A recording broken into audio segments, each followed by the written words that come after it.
सो दोस्तों welcome to money stalkers. देखिएगा इस वीडियो के अंदर हम लोग बात करने वाले हैं तीन कंपनीज के बारे में। सबसे पहले हम लोग बात करेंगे टीसीएस के बारे में, बाद में हम लोग बात करेंगे एक कंपनी के अंदर 1:2 रेशियो के अंदर बोनस का हमें बेनिफिट देखने को मिलने वाला है, और उसके बाद हम लोग बात करेंगे पॉलीकैब के बारे में।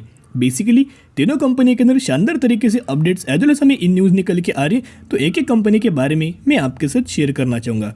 सबसे पहले हम लोग बात करेंगे टीसीएस के बारे में। बेसिकली इंडिया की अगर बात की जाए तो इंडिया के अंदर नंबर 1 पोजीशन के ऊपर ये कंपनी हमें रैंक करते हुए निकल के आ रही है। आईटी सेक्टर के अंदर नंबर 1 पोजीशन के ऊपर कंपनी हमें करंट आपको अवेलेबल देखने को मिल रही है। जिस तरह से मार्केट के अंदर करेक्शन हमें देखने को मिला, सबसे ज़्यादा इम्पैक्ट हमें टीसीएस के अंदर भी दोस्तों आपको देखने को मिल चुके। ऑलमोस्ट हमें 3% की गिरावट टीसीएस के अंदर देखने को मिल चुका है, और 3015 रुपीज़ के आसपास हमें टीसीएस के अंदर क्लोजिंग आपको देखने को मिल चुकी है। तो बहुत सारे रीजंस की वजह से कोई एक हमें न्यूज़ निकल के नहीं आ रही, बहुत सारे रीजंस की वजह से आईटी सेक्टर के अंदर हमें पैनिक लेवल आपको देखने को मिल रहा है। और वही पैनिक लेवल के कारण लोग यानी कि रिटेल इन्वेस्टर बहुत ज़्यादा पैनिक होकर इन कंपनीज के अंदर लगातार हमें सेलिंग करते हुए निकल के आ रहे। और सेलिंग करने से क्या होगा, सेलिंग प्रेशर हमें जनरेट होगा, और जहाँ 1% गिरावट अगर हमें देखने को मिल रही है, तो जहाँ 2% से ज़्यादा हमें गिरावट आपको स्पेसिफिक कंपनी के अंदर हमें देखने को मिल जाएगी। तो दोस्तों बेसिकली गिरावट होने से पहले एक हमें न्यूज़ देखने को मिल रही थी। गोल्डमैन सन्स की अगर बात की जाए तो उन्होंने हमें विप्रो को, टीसीएस को, इन्फोसिस को हमें डाउनग्रेड आपको करते हुए देखने को मिला था। बेसिकली कौन कौन सी कंपनीज को डाउनग्रेड किया था आप यहाँ देख सकते हो। गोल्डमैन सन्स ने यहाँ टीसीएस को, इन्फोसिस को और टेक महिंद्रा को हमें डाउनग्रेड किया था, और अपग्रेड किस कंपनी को किया था, विप्रो को हमें अपग्रेड करते हुए देखने को मिल रहा था। बेसिकली इन्होंने टारगेट दोस्तों देते हुए देखने को मिला, टारगेट भी मैं आपके साथ शेयर करना चाहूँगा। लेकिन अभी दोस्तों जब भी ये हमें एनालिस्ट लोग, ब्रोकर्स लोग या फिर रेटिंग एजेंसी जो होते हैं, उनका एक प्लान हमें निकल के आता है, और वही प्लान को दोस्तों एग्जीक्यूट करने के लिए किसी भी कंपनी को डाउनग्रेड करते हुए देखने को मिल जाते हैं। उनको टीसीएस के अंदर बाई करना होगा, उनको इन्फोसिस के अंदर बाई करना होगा, या फिर उनको टेक महिंद्रा के अंदर बाई करना होगा। इनका एक बहुत साल पुराना हमें प्लान निकल के आता है। किसी भी कंपनी को डाउनग्रेड करते, डाउनग्रेड करने से क्या होगा, स्टॉक मार्केट के अंदर जो भी बिगिनर्स लोग होंगे, रिटेल इन्वेस्टर लोग होंगे, वो बहुत ज़्यादा पैनिक होंगे, और पैनिक होने से वो स्पेसिफिक कंपनी के अंदर प्रॉफिट में सेलिंग करेंगे या फिर लॉस में हमें सेलिंग करते हुए देखने को मिल जाएगी। लगातार सेलिंग करने से क्या होगा, किसी भी कंपनी के अंदर एक सेलिंग प्रेशर हमें जनरेट देखने को मिलेगा, और सेलिंग प्रेशर के कारण वो स्पेसिफिक कंपनी के अंदर भी ह्यूज अमाउंट ऑफ फॉल हमें देखने को मिलेगा। और फॉल होने के बाद यही दोस्तों जो रेटिंग एजेंसी होती है, ब्रोकर्स लोग होते हैं, या फिर जो एनालिस्ट लोग होते हैं, खुद उस कंपनी में जाके डिस्काउंटेड प्राइस के ऊपर हमें बाइंग करते हुए देखने को मिल जाते हैं। अभी क्यों हमें गोल्डमैन सन्स ने इन्फोसिस को, टीसीएस को हमें डाउनग्रेड किया, एक स्पेसिफिक रीजन हमें निकल के आ रहा है। Basically Goldman Sons downgrade Indian IT Infosys to sell from buy. पहले बाय रेटिंग थी, अभी सेल रेटिंग हमें देते हुए देखने को मिला। Target price set by investment bank is ₹1244 rupees के आसपास हमें इन्फोसिस के अंदर टारगेट इन्होंने देते दोस्तों देखने को मिल रहा है। और इन्होंने स्टेटमेंट क्या दिया है, the bank believes that the valuation of company are high, यानी कि हाई वैल्यूएशन के कारण इन्होंने हमें सेल रेटिंग देते हुए देखने को मिल रहा है। एज वेल एज टीसीएस की अगर बात की जाए, गोल्डमैन सन्स है downgrade TCS to sell with the target price 2600, यानी कि करंट प्राइस अगर आप देखोगे 3015 रुपये के आसपास ट्रेड हमें टीसीएस करते हुए देखने को मिल रहा है। और टारगेट अगर आप देखोगे 2600 रुपये के आसपास में टारगेट गोल्डमैन सन्स ने देते दोस्तों देखने को मिला है। और भी बहुत सारे कंपनीज हैं जहां किसी भी कंपनी की प्राइसिंग 2000 रुपीज़ के आसपास निकल के आ रही, और गोल्डमैन सन्स ने टारगेट 1100 रुपये के आसपास देते हुए देखने को मिल रहा है। करंट प्राइस से ऑलमोस्ट 40% गिरावट के अंदर हमें डाउनग्रेड हमें किसी भी कंपनी को करते हुए दोस्तों देखने को मिल रहा है। तो जिसकी वजह से अगर आप स्टॉक मार्केट के अंदर सक्सेसफुल इन्वेस्टर बनना चाहते हो, लंबे समय के लिए आप दोस्तों होल्ड करना चाहते हो, तो तीन चीज़ों के ऊपर बिल्कुल भी आपको विश्वास नहीं रखना चाहिए। इनके ऊपर बिल्कुल दोस्तों फोकस आपको नहीं रखना चाहिए। पहली चीज़ ब्रोकर्स, सेकेंड चीज़ एनालिस्ट, और थर्ड चीज़ की अगर बात की जाए तो रेटिंग एजेंसी। इन तीनों चीज़ों को अगर आप इग्नोर करेंगे, खुद आपने अगर स्टडी किया होगा तो आपके अंदर बहुत गजब का कॉन्फिडेंस होगा, तो उसी कॉन्फिडेंस के चलते लंबे समय के लिए दोस्तों अगर आप होल्ड करेंगे, और इन तीनों लोगों का अगर आप या बिल्कुल भी बात नहीं सुनेंगे, तो ही आने वाले फ्यूचर में बहुत ज़्यादा लोग इन्वेस्टमेंट या फिर सक्सेसफुल इन्वेस्टर आप या लॉन्ग टर्म में बनते हुए देखने को मिल सकते हैं। अभी कुछ इंपॉर्टेंट पैरामीटर्स टीसीएस के बारे में शेयर करना चाहूँगा। इन लोगों के ऊपर बिल्कुल भी ध्यान मत देना। जो भी हमें गिरावट आपको देखने को मिल रही है, एक चीज़ों की वजह से गिरावट नहीं है, ग्लोबली भी बहुत ज़्यादा हमें यहाँ आपको पैनिक लेवल हमें देखने को मिल रहा है। उसी के रिगार्डिंग हमें नैस्डैक के अंदर करेक्शन देखने को मिला। जो इन्फोसिस एडीआर है, विप्रो एडीआर है, उन कंपनीज के अंदर भी हमें करेक्शन देखने को मिला और उसी की वजह से इंडियन स्टॉक मार्केट के अंदर भी हमें करेक्शन आपको देखने को मिल रहा है। रिटर्न ऑन कैपिटल एम्प्लॉय अगर आप देखोगे 54% निकल के आ रहा है और रिटर्न ऑन इक्विटी 43% देखने को मिल रहा है।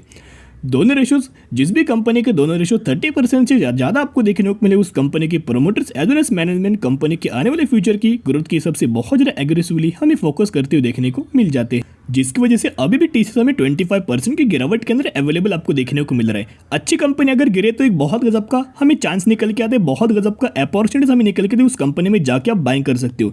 जितना दोस्तों अभी गिरावट जो हमें देखने को मिल रही है, कब तक रुकेगी कोई बोल नहीं सकता, कोई हम प्रेडिक्शन नहीं बोल सकते, लेकिन जब तक दोस्तों गिरावट है तब तक आप इसमें वेट एंड वॉच की जगह जब हमें गिरावट आपको खत्म होती हुई देखने को मिलेगी, ये कंपनीज हमें स्टेबल आपको देखने को मिलेगी, उसके बाद बहुत ज़्यादा इन्वेस्टमेंट आप इन कंपनीज के अंदर कर सकते हो। जितना ज़्यादा दोस्तों अगर आप बाइंग करना चाहते हो अच्छी बाइंग के लिए, गिरावट as well as consolidation company के अंदर बहुत बड़ा आपको मौका हमें बाइंग करने का निकल के आ रहा है। टीसीएस के अंदर पहले भी बहुत बार हमें गिरावट देखने को मिला, लेकिन गिरावट होने के बाद एक शानदार तरीके से रिकवरी हमें देखने को मिल जाएगी। तो अभी जो आपको गिरावट आने वाले फ्यूचर में इसकी भी दोस्तों रिकवरी आपको देखने को मिल जाएगी। कोई भी सेक्टर हमें डाउन होते हुए देखने को नहीं मिलता और आईटी जैसे आने वाले फ्यूचर में टेक्नोलॉजी रिगार्डिंग कंपनी बहुत ज्यादा इंपॉर्टेंट रोल हमें प्ले करते हुए निकल के, तो आने वाले फ्यूचर में आईटी सेक्टर के अंदर बहुत ज्यादा स्कोप आपको देखने को मिलने वाला है। तो इसके अंदर अगर आप बाइंग करना चाहते हो, बाय ऑन स्ट्रेटेजी अप्लाई करके लॉन्ग टर्म बेसिस के ऊपर होल्ड करके चल सकते हो। तो दोस्तों अभी हम लोग बात करने वाले हैं एक कंपनी के अंदर 1:2 रेशियो के अंदर बोनस का आपको बेनिफिट देखने को मिलने वाला है। यानी कि अगर आपके पास इस कंपनी के 2 शेयर होंगे तो 2 के बदले 1 एज आपको बोनस शेयर दिया जाएगा और यही एग्जीक्यूशन के बाद हो जाएंगे 3 शेयर। वैसे ही अगर आपके पास इस कंपनी के 4 शेयर होंगे तो 4 के बदले 2 एज आपको बोनस शेयर दिया जाएगा और यही एग्जीक्यूशन के बाद हो जाएंगे 6 शेयर। तो इसी रेशियो के अंदर इसी कंपनी के अंदर बोनस का बेनिफिट दोस्तों आपको देखने को मिलने वाला है, जिसके एक्स डेट 27 सितंबर 2022 हमें देखने को मिल रही है। तो जो भी लोग इस कंपनी के 26 सितंबर या फिर इससे पहले अगर आप बाइंग करेंगे तो ही आप एलिजिबल हो जाएंगे और तो ही आपको 1:2 रेशियो के अंदर बोनस का हमें बेनिफिट देखने को मिल जाएगा। तो बेसिकली हम लोग कौन सी कंपनी के बारे में बात कर जिसका प्राइसिंग अगर आप देखोगे 240 रुपये है। पिछले एक महीने में इस कंपनी के अंदर 40% से ज़्यादा हमें जंप आपको देखने को मिला और मैक्सिमम की अगर बात की जाए तो मैक्सिमम के अंदर 1500% का इस कंपनी के अंदर हमें रिटर्न देखने को मिल चुका है। तो कौन सी कंपनी है, हम लोग बात करें भारत गियर्स लिमिटेड के बारे में। इसी कंपनी के अंदर 1:2 रेशियो के अंदर बोनस का हमें बेनिफिट देखने को मिलने वाला है। तो basically Bharat gears limited company का बिजनेस क्या है, बिजनेस सबसे बड़ा इंपॉर्टेंट है। सेकेंडरी चीज़ क्या है, बोनस स्प्लिट और डिविडेंड। प्राइमरी चीज़ क्या है, कंपनी का बोनस। तो यहाँ दोस्तों अगर आप देखोगे तो कंपनी का बिजनेस एक बहुत शानदार तरीके से आपको देखने को मिल रहा है। Bharat gears limited is India's largest gear manufacturer. BGL is the major global supplier of automotive gears and heat treatment furnace. Basically company India की गियर मैन्युफैक्चरिंग के अंदर एक बहुत गजब का इंपॉर्टेंट रोल हमें प्ले करते हुए निकल के आ रही, जहाँ कहाँ का इनकी मैन्युफैक्चरिंग फैसिलिटी आपको देखने को मिल रही है। मुमरा के अंदर है, फरीदाबाद के अंदर है और सातारा के अंदर हमें देखने को मिल रहा है। हर एक स्टेट्स के अंदर इनका अच्छी खासी बेसिस के ऊपर प्लांट हमें देखने। तो दोस्तों अगर आप भारत गियर्स के अंदर बाइंग करना चाहते हो, स्टडी की जगह एनालिसिस की जगह बाद में आप बाइंग करने की कोशिश कर सकते हो। अभी हम दोस्तों बात करने वाले हैं लास्ट कंपनी के बारे में। तो कौन सी कंपनी है, हम लोग बात करें पॉलीकैब इंडिया के बारे में। पॉलीकैब इंडिया की अगर बात की जाए 2600 रुपये के आसपास हमें प्राइसिंग निकल कर रही। कंपनी फंडामेंटली बहुत ज़्यादा स्ट्रॉन्ग है। जब से कंपनी आई है तब से लगातार इस कंपनी के अंदर शानदार तरीके से ग्रोथ आपको देखने को मिल रही है। तो मैक्सिमम की अगर बात करें 2019 में ये कंपनी हमें स्टॉक मार्केट के अंदर हमें लिस्टेड देखने को मिली। जब से लिस्टेड है तब से 303% का शेयर होल्डर्स को रिटर्न देखने को मिल चुका है। पिछले 1 सालों में कंपनी हमें कंसोलिडेट फेज के अंदर आपको अवेलेबल देखने को मिल रही है। कंसोलिडेशन फेज के ही अंदर हमें कंपनी अवेलेबल आपको देखने को मिल रही है। आने वाले फ्यूचर में जरूर इसके अंदर बहुत शानदार तरीके से ब्रेकआउट आपको देखने को मिल सकता है, जिसका मार्केट कैप अगर आप देखोगे 39,000 करोड़ का मार्केट कैप है। यानी कि ये कंपनी हमें लार्ज कैप कैटेगरी से बिलोंग करती हुई देखने को मिल रही है। तो अगर आप पॉलीकैब इंडिया का Q1 का अगर आप रिजल्ट देखोगे तो रेवेन्यूज के अंदर, नेट प्रॉफिट के अंदर, डायलूटेड ईपीएस के अंदर और नेट प्रॉफिट मार्जिन्स के अंदर ईयर बेस अगर आप देखोगे बहुत शानदार तरीके से ग्रोथ हमें देखने को मिल चुकी है। एज वेल एज नए कंपनीज के बारे में मैं आपके साथ शेयर करता रहता हूँ। वैसे दोस्तों पॉलीकैब इंडिया की अगर बात करें, कैब बिजनेस कंपनी निकल के आ रहा है। Polycab India is leading manufacturer of cables and wires. Basically cable sector से कंपनी बिलोंग करती है और इंडिया के अंदर सबसे बड़ी लीडिंग कंपनी यही आपको देखने को मिल रही है। लीडिंग मैन्युफैक्चरिंग केबल्स और वायर्स का हमें मैन्युफैक्चरर आपको पॉलीकैब इंडिया हमें देखने को मिल रहा है। तो पैरामीटर वाइज भी कंपनी फंडामेंटली बहुत ज़्यादा स्ट्रॉन्ग है। 500 करोड़ इनका नेट प्रॉफिट अगर आप देखोगे, 500 करोड़ 760 करोड़, 890 करोड़, 917 करोड़। बेसिकली इनके नेट प्रॉफिट के अंदर भी शानदार तरीके से ग्रोथ हमें देखने को मिल रही है। तो करंटली अगर आप देखोगे जिस भी कंपनी के अंदर अगर आप बाइंग करना चाहते हो वो कंपनी अगर करेक्शन में मिले या फिर आपको कंसोलिडेशन फेज में मिले, बहुत बड़ा आपको चांस निकल के आते हैं, बहुत बड़ी अपॉर्चुनिटी हमें देखने को मिल जाती है।